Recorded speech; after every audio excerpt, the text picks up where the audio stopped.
नमस्कार. धरणगाव लाईव्ह न्यूजमध्ये आपले स्वागत. जळगाव जिल्हा मध्यवर्ती सहकारी बँकेच्या मनमानी कारभाराविरोधात धरणगाव तालुक्यातील झुरखेडा येथील शेतकरी आक्रमक झाले आहेत.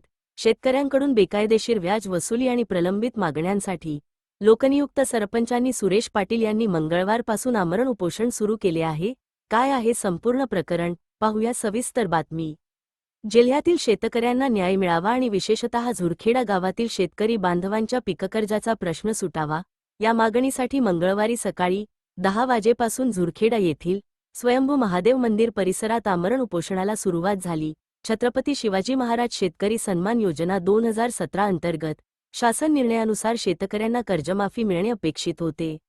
मात्र जळगाव जिल्हा मध्यवर्ती सहकारी बँकेने शासन नियमांचे उल्लंघन करून शेतकऱ्यांकडून व्याजाची बेकायदेशीर वसुली केल्याचा गंभीर आरोप आंदोलनकर्त्यांनी केला आहे. गेल्या 6 वर्षांपासून या भागातील शेतकऱ्यांना पीककर्जापासून वंचित राहावे लागत असून यामुळे शेतकरी आर्थिक संकटात सापडला आहे. या आंदोलनाद्वारे 3 प्रमुख मागण्या लावून धरण्यात आल्या आहेत. पहिली मागणी म्हणजे बँकेतील आर्थिक गैरव्यवहार प्रकरणी श्री गुलाबराव बाबूराव देवकर यांच्यावरील चौकशीला सहकार मंत्र्यांनी दिलेली स्थगिती तात्काळ उठवून कठोर कारवाई करावी. दुसरी मागणी शेतकऱ्यांकडून अन्यायकारक पद्धतीने वसूल केलेले व्याज तात्काळ परत करावे आणि गेल्या 6 वर्षांत पीककर्ज न मिळाल्यामुळे झालेल्या नुकसानीची भरपाई द्यावी. आणि तिसरी महत्त्वाची मागणी म्हणजे नाशिकचे विभागीय सहनिबंधक संभाजी निकम यांनी आपल्या कर्तव्यात कसूर केल्याचा ठपका ठेवत त्यांच्यावर शिस्तभंगाची कारवाई करून त्यांना बडतर्फ करावे.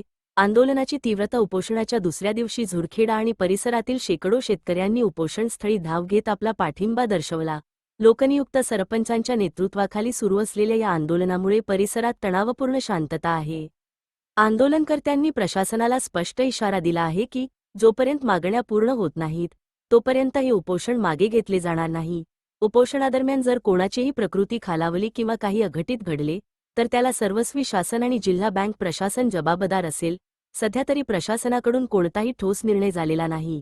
मात्र शेतकऱ्यांचा हा एल्गार पाहून प्रशासन आता काय भूमिका घेते हे पाहणे महत्त्वाचे ठरेल.